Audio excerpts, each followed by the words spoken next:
Let us see the next unit, Unit 5, Geometry. So already you have learned few things about geometry. Now we are going to learn the continuation. Okay. So previous year itself you know something about geometry, right? So now we are going to learn about triangles. Okay. So first, congruent triangle. Congruent triangle. So congruent is nothing but when it is equal. When it is equal, we can call it as a congruent. Okay.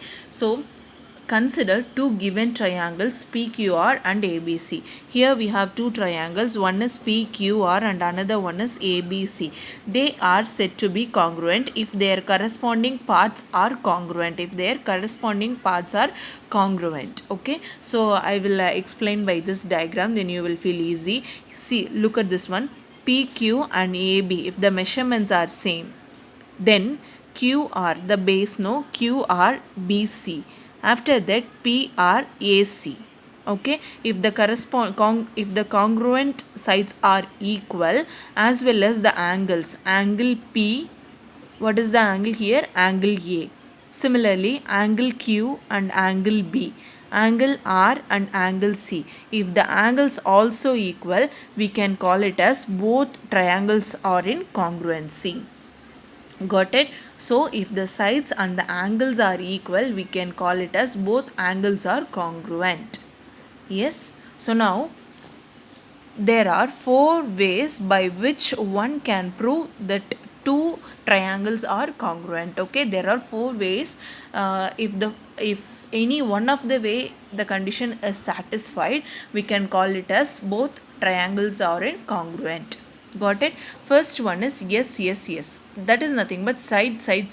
If the sides are equal in the triangle, as I said in the previous example, AB and PQ are equal, then the base are equal, then the other side also equal, we can call it as both triangles are congruent and both are equal. So triangle is denoted by this small triangle symbol.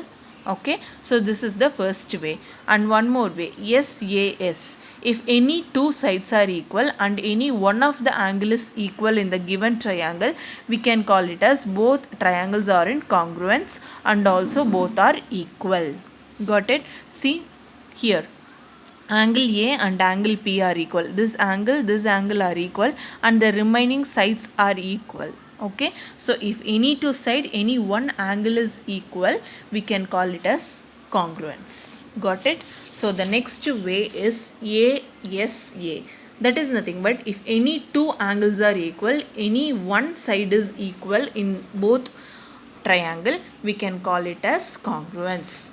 Look at this example here. This angle and this angle are equal. This angle and this angle are equal. Then AC and PR is equal. So any two angle and any one side is equal. Both triangles are in congruent. Yeah.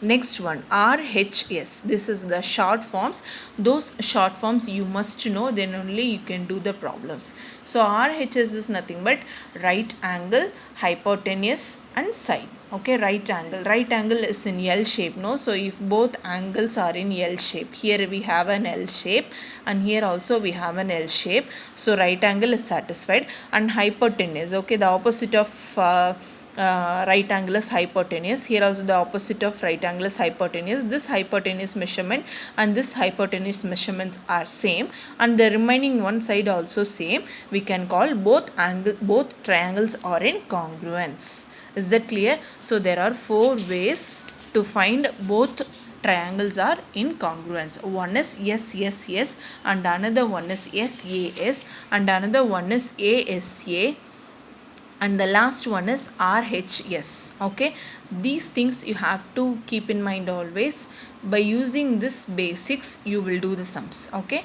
in the next video we will see the example.